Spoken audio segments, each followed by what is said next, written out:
Hello friends, എല്ലാവർക്കും good morning. അപ്പോൾ ചെമ്മനീർ പൂവിൻ്റെ ഇന്നത്തെ ഒരു സൂപ്പർ ഹിറ്റ് വിശേഷത്തിലേക്ക് എല്ലാവർക്കും സ്വാഗതം. അങ്ങനെ നമ്മുടെ ശ്രുതിയോട് കാര്യങ്ങളെല്ലാം പറയുകയാണ് സച്ചി. അപ്പോൾ സച്ചിയെ അങ്ങനെ വിമർശിക്കുകയാണ്, നീ കള്ളം പറയുകയാണ്, എൻ്റെ ശ്രുതി അങ്ങനെയൊന്നും ചെയ്യില്ല, അവൾ പണക്കാരിയാണ്, അവൾക്ക് അങ്ങനെ ആരുടെയും പൈസ മേടിക്കേണ്ട ആവശ്യമില്ലെന്ന് പറഞ്ഞു കഴിഞ്ഞപ്പോഴേക്കും നിന്റെ ഭാര്യയില്ലേ പൗഡറേട്ടത്തി അവള് ആൻ്റണിയുടെ കയ്യിൽ നിന്ന് പൈസ മേടിച്ചതിന് തെളിവുണ്ട്. അതായത് രേവതിയുടെ അനിയൻ ശരത്ത് അവിടെ ജോലി ചെയ്ത കാര്യം നിനക്കറിയാലോ. കണക്കും കാര്യങ്ങളൊക്കെ ശരത്താണ് നോക്കിയിരുന്നത്.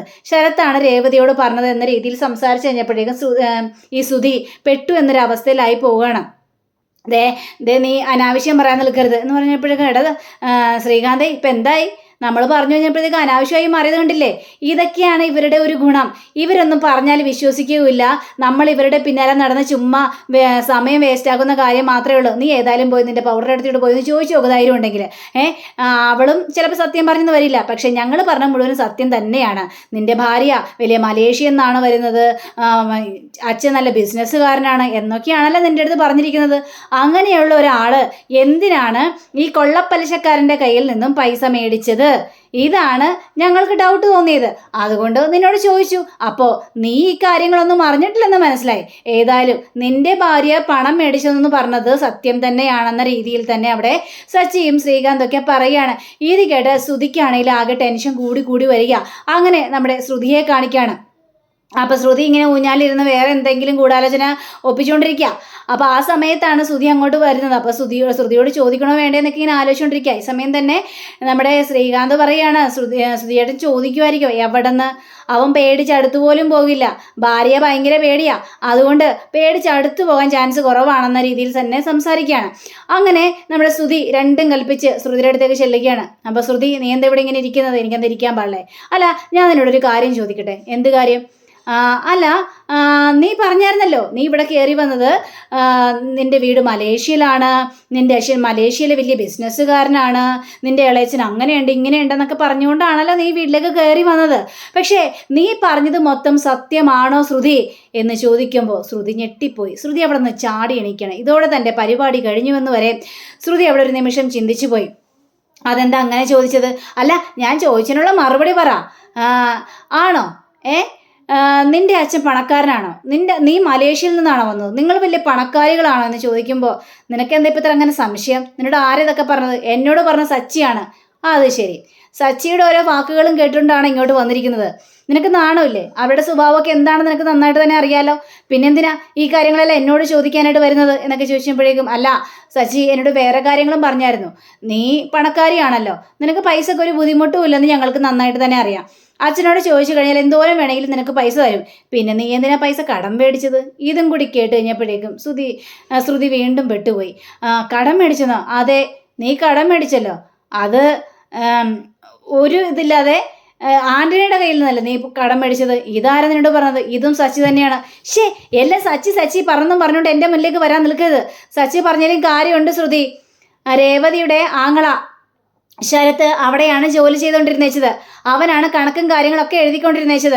അപ്പോൾ അവനാണ് രേവതിയോട് ഈ കാര്യങ്ങളെല്ലാം പറഞ്ഞത് എന്ന് പറഞ്ഞു കഴിഞ്ഞപ്പോഴേക്കും ശ്രുതി ഒരു നിമിഷം മനസ്സ് ചിന്തിക്കുകയാണ്, എൻ്റെ ദൈവമേ അത് പറയണ്ട, ഇത് ഞാനൊന്നും ആലോചിച്ചില്ലല്ലോ.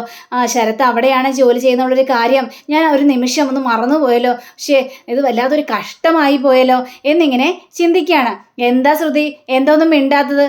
ശരിയാ, ഞാൻ അയാളുടെ കയ്യിൽ നിന്ന് പൈസ മേടിച്ചായിരുന്നു. എന്തിനു ശ്രുതി അയാളുടെ കയ്യിൽ നിന്ന് പൈസ മേടിച്ചത്? അത് പിന്നെ ശ്രുതി കാരണം തന്നെ. ശ്രുതി ഓരോ സ്ഥലത്ത് ഇങ്ങനെ ഓരോ കാര്യങ്ങളൊക്കെ ഉണ്ടാക്കി വെക്കുമല്ലോ. അപ്പോൾ എപ്പോഴെപ്പോഴും എൻ്റെ അച്ഛനോട് പൈസ ചോദിക്കാൻ പറ്റുമോ? അതുകൊണ്ട് ഞാൻ പൈസ ഇതേപോലെ പലിശക്ക് എടുത്തു, അത്രയേ ഉള്ളൂ. എന്നാലും ഇവനെ പോലുള്ള ഒരാളുടെ കയ്യിൽ നിന്നും പണക്കാരികൾ ആരും പൈസ മേടിക്കില്ല, അതെനിക്ക് ഉറപ്പുള്ള കാര്യം തന്നെയാണ്. അതെ ശ്രുതി, ഓരോ ചോദ്യങ്ങളും കൊണ്ട് എൻ്റെ മുന്നിലേക്ക് വരാൻ നിൽക്കരുത്. സച്ചി അത് പറഞ്ഞു, സച്ചി ഇത് പറഞ്ഞു എന്നും പറഞ്ഞുകൊണ്ട് എൻ്റെ മുന്നിലേക്ക് വരാൻ നിൽക്കണ്ട. എനിക്ക് ശ്രുതിയുടെ മുന്നിൽ ഒരു ചോദ്യത്തിനും ഒരു ഉത്തരത്തിനും ഒന്നുമില്ല. എന്നോട് ഒരു കാര്യവും ചോദിക്കണ്ട എന്നിങ്ങനെ ഭയങ്കര രീതിയിലൊരു വെപ്രാളത്തോടു കൂടി തന്നെ ശ്രുതി ഇവിടെ പറയുകയാണ്. എങ്കിൽ പറ ശ്രുതി, നീ ആരുടെ കയ്യിൽ നിന്നൊക്കെ പണം മേടിച്ചിട്ടുണ്ട്? അതിൻ്റെ ഡീറ്റെയിൽസ് മുഴുവൻ എനിക്കിതാ. എന്നിട്ട് എന്നിട്ട് എന്ത് തരാനായിട്ട്? ആ കടങ്ങളെല്ലാം ശ്രുതി വീട്ടിക്കോളൂ. ഞാൻ വീട്ടാനോ? പിന്നെ എന്തിനാ ചോദിക്കുന്നത്? അതിന് ചോദിക്കേണ്ട കാര്യമൊന്നുമില്ല. വീട്ടാനുണ്ടെങ്കിൽ മാത്രം ചോദിച്ചാൽ മതി, അല്ലാതെ എന്നോട് ഈ കാര്യത്തെക്കുറിച്ച് ചോദിക്കേണ്ട എന്നും പറഞ്ഞുകൊണ്ട് ശ്രുതി ദേഷ്യപ്പെട്ട് പോവുകയാണ്. പക്ഷെ അപ്പോഴും ശ്രുതി പറയുകയാണ്, ചോദിക്കണ്ടായിരുന്നു, ചുമ്മാ നാണം കെട്ടു, അവർ പറഞ്ഞതിനനുസരിച്ച് ഞാൻ വന്ന് ചോദിച്ചത്. ഇപ്പോൾ വല്ലാത്തൊരവസ്ഥയായി പോലെ ഞാൻ കാരണമായിരിക്കും ശ്രുതി ഈ പണമൊക്കെ മേടിച്ച് കൂട്ടിയത്, ഞാനെല്ലാത്തിനും കാരണം, ഇങ്ങനെ വേണ്ടായിരുന്നു എന്ന് ആ നിമിഷം ഒന്ന് ചിന്തിക്കുകയാണ്. പിന്നീട് കാണിക്കുന്നത് സച്ചിയും രേവതിയാണ്. അപ്പോൾ സച്ചിക്ക് പാലും കൊണ്ടുവന്നിരിക്കുകയാണ് രേവതി. അപ്പോൾ മുറ്റത്ത് ഇവരിങ്ങനെ ഇരിക്കുകയാണ്. പാലങ്ങോട്ട് മേടിച്ച് വെച്ചിട്ട്, അല്ല രേവതി, ഞാനൊരു കാര്യം ചോദിക്കട്ടെ, ഞാൻ പറഞ്ഞ കാര്യം പൗഡർ ഇടത്തിയോട് ചോദിച്ചായിരുന്നോ? ആ പണം മേടിച്ച കാര്യം? ഞാൻ സംസാരിച്ചായിരുന്നു. എന്നിട്ട് പൗഡർ ഇടത്തി എന്താ പറഞ്ഞത്? അവിടെ കിടന്ന് വേർക്കുമായിരുന്നു. ഓരോ ചോദ്യങ്ങളും ഞാൻ ചോദിച്ചു കഴിഞ്ഞപ്പോഴേക്കും ഭയങ്കര വെപ്രാളപ്പെട്ട് പറയുമായിരുന്നു. ഞാനങ്ങനെ മേടിച്ചിട്ടില്ല, ഞാൻ ആൻ്റണിയെ കണ്ടിട്ടില്ല, എനിക്ക് കടങ്ങളില്ല, ഞാൻ പണക്കാരി വീട്ടിലെ പെണ്ണല്ലേ, അതുകൊണ്ട് ഞാൻ എന്തിനാണ് പണം മേടിക്കുന്നത് എന്നൊക്കെ പറഞ്ഞുകൊണ്ട് അങ്ങനെ ഒഴിഞ്ഞൊഴിഞ്ഞു മാറി. വർഷ വരെ ചോദിച്ചു, രേവതി ചേച്ചി ഇങ്ങനെ ചോദിച്ചു കഴിഞ്ഞപ്പോഴേക്കും എന്തിനാണ് പൗഡർ എടുത്ത് കിടന്ന് വേർക്കുന്നതെന്ന്. അപ്പോൾ പറയുക ഭയങ്കര ചൂടല്ലേ അതുകൊണ്ടാന്ന്. ഇത് കേട്ട സച്ചിക്ക് കാലി വരികയാണ്. ചൂടോ? അവർക്ക് മാത്രമേ ചൂടുള്ളല്ലോ, നമുക്കൊന്നും ചൂടില്ലല്ലോ. ഇപ്പം അങ്ങനെ വലിയ ചൂടൊന്നുമില്ല. അവർ ചുമ്മാ നമ്പർ ഇറക്കിയതാ, നിന്റെ വായടപ്പിക്കാൻ വേണ്ടി അവർ കാണിച്ചു കൂട്ടിയ കളിയാണിതൊക്കെ. അതൊക്കെ എനിക്ക് മനസ്സിലായി സച്ചേട്ടാ.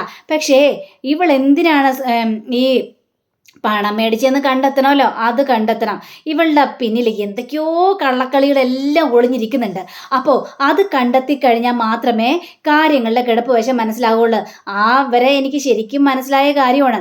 നമ്മൾ ഓരോ ചോദ്യങ്ങളും ചോദിക്കുമ്പോൾ എന്തുകൊണ്ട് പൗഡർ ഇടത്തിൽ നിന്ന് വിറയ്ക്കുന്നു, വേർക്കുന്നു, വല്ലാത്തൊരവസ്ഥയിലായി പോകുന്നു. ഇതൊക്കെ മനസ്സിലാക്കണമല്ലോ നമ്മൾ. തീർച്ചയായിട്ടും സച്ചേട്ടാ, അത് മനസ്സിലാക്കിയേ മതിയാവുള്ളൂ എന്നൊക്കെ ഇവിടെ പറയുകയാണ്. അങ്ങനെ പിന്നീട് കാണിക്കുന്നത് നമ്മുടെ ചന്ദ്രയാണ്. അപ്പം ചന്ദ്രയും നമ്മുടെ രവിയും കൂടി ഇങ്ങനെ ഇരിക്കുകയാണ്. അപ്പോൾ ചന്ദ്രയ്ക്കാണെങ്കിലും ഒരു രക്ഷയില്ല. അയ്യോ എൻ്റെ ദൈവമേ, എൻ്റെ വയറ് പൊള്ളിയിട്ട് ഒരു രക്ഷയില്ലേ, എനിക്ക് വിശക്കുന്നേ. ഇത് കേട്ട് കഴിഞ്ഞപ്പോഴേക്കും എൻ്റെ പൊന്ന് ചന്ദ്ര, നീ പോയി വല്ലയിടത്തും പോയി കഴിക്ക് ചന്ദ്രേ, നീ എന്താ ഇങ്ങനെ വന്ന് ഇങ്ങനെ ഇരിക്കുന്നത്? അതിന് വല്ലതും ഉണ്ടാക്കി വെച്ചിട്ട് വേണ്ടേ? ഇവിടെ ഒരു സാധനം ഉണ്ടാക്കിയിട്ടില്ല. അപ്പോൾ ശ്രുതിയും ഒക്കെ അവിടെ നിൽക്കുന്നുണ്ട്. എനിക്കാണെങ്കിൽ വിശന്നിട്ടാണെങ്കിൽ ഒരു രക്ഷയില്ല, ഇവിടെ ഒരു സാധനം ഉണ്ടാക്കിയിട്ടില്ലെന്ന് പറഞ്ഞാൽ ഉണ്ടാക്കിയിട്ടില്ല എന്നിങ്ങനെ പറയുമ്പോൾ സച്ചിൻ രേവതിയും വരികയാണ്. എടി രേവതി, നീ എവിടെ പോയി കിടക്കായിരുന്നടി? നീ ഇവിടെ ഒരു ഫുഡ് പോലും ഉണ്ടാക്കാതെ നീ ചുറ്റിക്കറങ്ങി നടക്കായിരുന്നല്ലേ? നീ എന്തുദ്ദേശം നടക്കുന്നത്? മനുഷ്യനെ വിശന്നിട്ടാണെങ്കിൽ ഒരു രക്ഷയില്ല.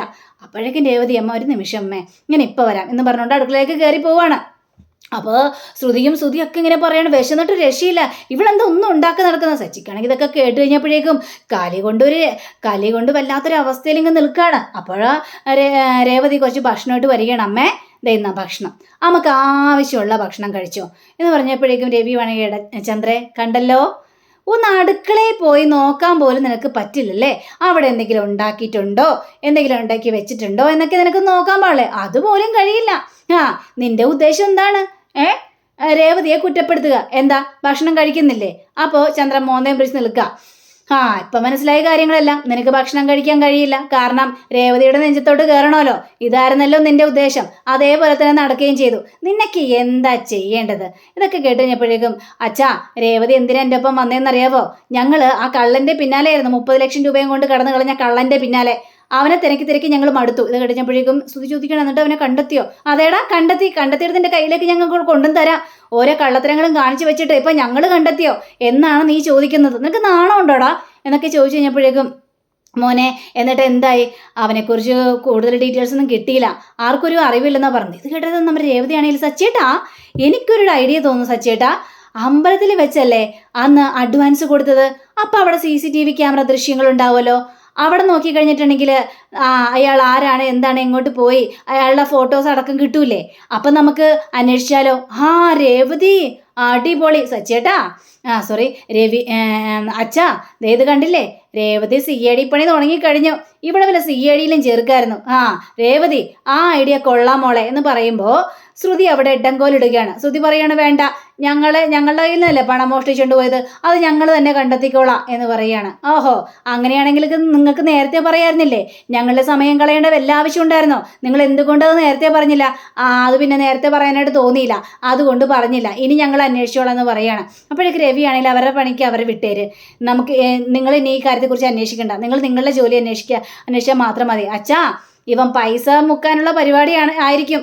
എടാ, പൈസ കിട്ടിക്കഴിഞ്ഞാൽ അച്ഛൻ്റെ കൈ തന്നെ ഏൽപ്പിച്ചോളണം. ഇത് കേട്ടോ ശ്രുതിയാണെങ്കിൽ, അച്ഛാ ഞാൻ പറ്റിക്കൊന്നുമില്ല അച്ഛാ, ഉറപ്പായിട്ടും അച്ഛൻ്റെ കയ്യിൽ തന്നെ ഞാൻ പൈസ ഏൽപ്പിച്ചോളാം, അല്ലാതെ ഞാൻ തട്ടിപ്പറിച്ചുകൊണ്ട് പോകുകയൊന്നുമില്ല അച്ഛാ. നിന്നെ വിശ്വസിക്കാൻ പറ്റില്ല, 50 ലക്ഷം രൂപ കിട്ടിയിട്ട് നീ മറച്ചു വെച്ചവനല്ലേ, അതുകൊണ്ട്. അങ്ങനെ ഇവരെല്ലാവരും അവിടെ നിന്ന് പിരിഞ്ഞു പോവുകയാണ്. അപ്പോഴേക്കും ശ്രുതി എടുത്ത് പോയി നമ്മുടെ ശ്രുതി ചോദിക്കുകയാണ്, നീ എന്തിനാ പണം അന്വേഷിച്ച് കണ്ടെടുത്താന്നൊക്കെ പറഞ്ഞത്? അതാ സച്ചി തന്നെ ഏറ്റെടുത്തോളൂ വരുന്നില്ലേ? ശ്രുതി ഒന്ന് മണ്ടത്തരം പറയാതിരിക്കുക. അങ്ങനെ അവർ കണ്ടെത്തേണ്ട ആവശ്യമില്ല, ഇതെനിക്കറിയാം കണ്ടെത്താനായിട്ട് എങ്ങനെയാണെന്ന്. എങ്ങനെ നമ്മൾ കണ്ടെത്തും? അത് പിന്നെ ഒരാളുണ്ട്, അയാളുടെ കയ്യിൽ ഏൽപ്പിക്കാം. ആരുടെ കയ്യിൽ? അതൊക്കെ പറയാം, ഒന്ന് വെയിറ്റ് ചെയ്യുക, അതിനുശേഷം ഞാൻ പറഞ്ഞോളാം എന്താന്ന് വെച്ചിട്ടുണ്ടെങ്കിൽ എന്നും പറഞ്ഞുകൊണ്ട് ശ്രുതി അവിടെ നിന്ന് പോവുക. ശ്രുതിക്കാണെങ്കിൽ ഭയങ്കര ടെൻഷൻ തോന്നിക്കുക. അങ്ങനെ രേവതി നിൽക്കണം. അപ്പോൾ രേവതിയുടെ അടുത്തേക്ക് സച്ചി പോവുകയാണ്. സച്ചിനെ പറയണം, രേവതി നമുക്ക് ഏതായാലും ആ കള്ളനെ കണ്ടെത്തണം, നീ പറഞ്ഞതുപോലെ CCTV ക്യാമറ ദൃശ്യങ്ങൾ നമ്മൾക്ക് നോക്കുക തന്നെ ചെയ്യണം. സച്ചിയേട്ടാ, അതാ അച്ഛൻ പറഞ്ഞതിൻ്റെ പിന്നാലെ പോകണ്ടെന്നല്ലേ? അപ്പം പിന്നെ പോയാലതെങ്ങനെ ശരിയാവുന്നത്? പോണം. ആ ശ്രുതിയില്ലേ മഹാകള്ളനാ, പൈസ കിട്ടിക്കഴിഞ്ഞിട്ടുണ്ടെങ്കിൽ അവൻ അച്ഛനെ ഏൽപ്പിക്കില്ല. അവൻ കണ്ടെത്തുന്നതിന് മുമ്പ് തന്നെ നമുക്ക് കണ്ടെത്തണം അവനെ, എന്നിട്ട് അവൻ്റെ കയ്യിൽ നിന്ന് പൈസ മേടിച്ചിട്ട് അച്ഛൻ്റെ കയ്യിൽ കൊടുക്കണം. എന്നാലേ എനിക്ക് മനസ്സമാധാനം ഉണ്ടാവുള്ളൂ. നീ തയ്യാറെടുത്ത് ഇരുന്നോ രേവതി എന്ന് പറയാ. അപ്പം അങ്ങനെയും കാണിച്ചുകൊണ്ടാണ് നമ്മുടെ ഇന്നത്തെ റിവ്യൂടെ അവസാനിച്ചിരിക്കുന്നത്. അടുത്ത റിവ്യൂവിനെ കാത്തിരിക്കുക. സബ്സ്ക്രൈബ് ചെയ്യുക. എല്ലാവർക്കും നല്ലൊരു ദിനം ആശംസിച്ചുകൊണ്ട് തന്നെ നമസ്കാരം. Thank you. ബൈ.